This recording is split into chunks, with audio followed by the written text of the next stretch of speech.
ورحمة الله. معكم مهندس محمد الحوفي، مركز الحوفي للصيانة. النهاردة معانا مضرب بيض.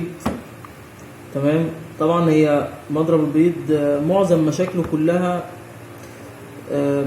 بتبقى دايما في التروس بتاعة المضرب، ان الاسلحة بتقع او الاسلحة بتخبط في بعضها او الاسلحة ما بتلفش. تمام، ساعات بتيجي مشاكل في كابل الكهرباء، او بيجي ان الموتور ذات نفسه فيه كسر، لان المواتير بتاعت مضرب البيض يا جماعه اساسا الوش والظهر بتوعها بيبقوا ألمونيا. تمام، فمع اي خبطه مع اي بتاع وهو شغال بتتقطم. تمام، وفي موديلات بتنزل توتيا. تمام، فبرضه بتقطم.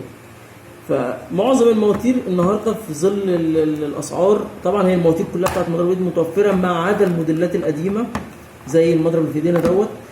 تمام، المواتير الجديده كلها نازل لها الوشوش اللي هي بتتقطم من الالمونيا والتروس بتاعتهم متوفره.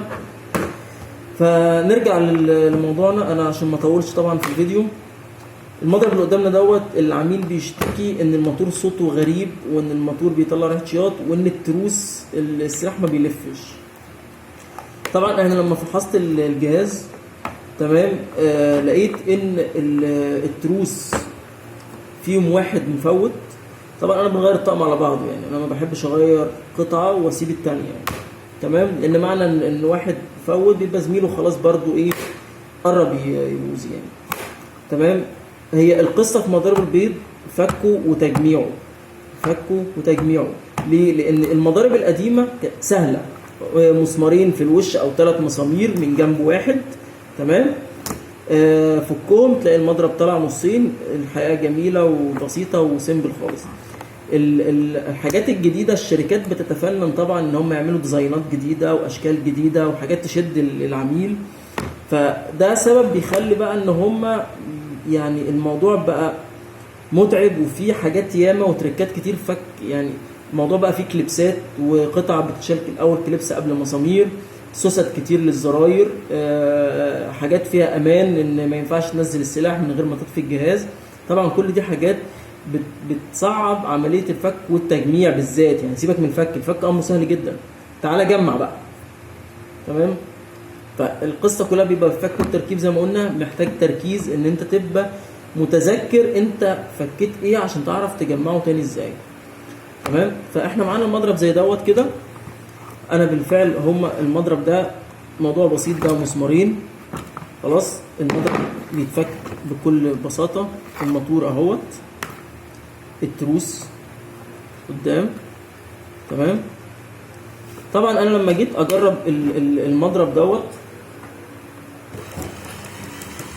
لقيت يعني انا معرفش هو هيبقى باين ولا لا، بس هو الموتور زي ما احنا شايفين كده الريشه الاكس بتاع الموتور عمال بيتحرك رايح جاي. تمام، في نسبه بوش كبيره، وطبعا دي عامله صوت الغريب اللي العميل بيسمعه مع السرعه عاليه، مع ملاحظه ان انا بجرب على سيريا، فالموتور شغال على سرعه واطيه باين معايا العيب، ما بأثرش على الموتور. وزي ما انا شايف كده في ترس من التروس واقف ما بيتحركش، واحد اهو بيتحرك والتاني واقف. فزي ما انا قلت انا هغير الاثنين. تمام، التروس دي طبعا امرها سهل، فانا ببتدي افك الوش بتاع التروس. هو الموتور هو بيطلع كله، الوش بتاع التروس ده بيطلع بمنتهى البساطه، ده كليبسات بتتنى خلاص ببنزه او بتاع بتتني الشفه وتلاقي الوش ده طالع. ده الموديل ده.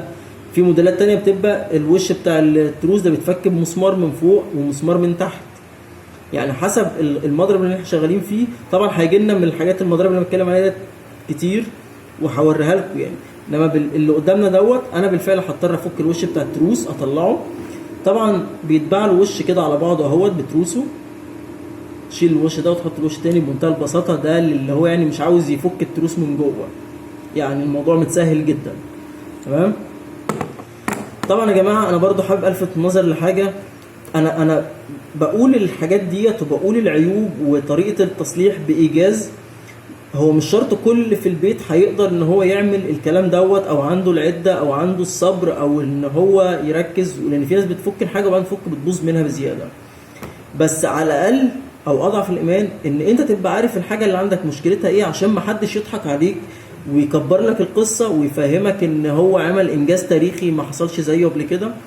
تمام. لان في ناس ياما للاسف في المجال بتاع الشغل ديت فعلا بيستغل ان الزبون اللي قدامه او العميل اللي قدامه ما هوش فاهم الدنيا ماشيه ازاي. تمام. فانا دلوقتي هنفك ونغير التروس وارجع لحضراتكم تاني. هنا يا جماعه احنا طبعا ركبنا مجموعه التروس زي ما احنا وريتها لكم، دي التروس القديمه اهيت. خلاص. الصوت اللي كان في الموتور ان الريش الاكس بيتحرك ده بيتحط له ورادي زي ديت كده. خلاص. بيتفك الموتور ويتعلى الاكس، يعني يتظبط المقاس بتاعه عشان ما يخبطش ويعمل الصوت اللي احنا شفناه دوت. طبعا هو اصلا الجهاز دوت قديم، هو صوته اساسا فيه نسبه خشونه، يعني الموتور برضو قديم كده. هو شغال اهوت.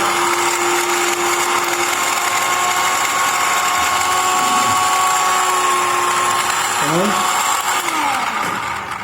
كده المضرب تمام. ارجو برضو ان يكون الفيديو دوت كان فيه استفاده.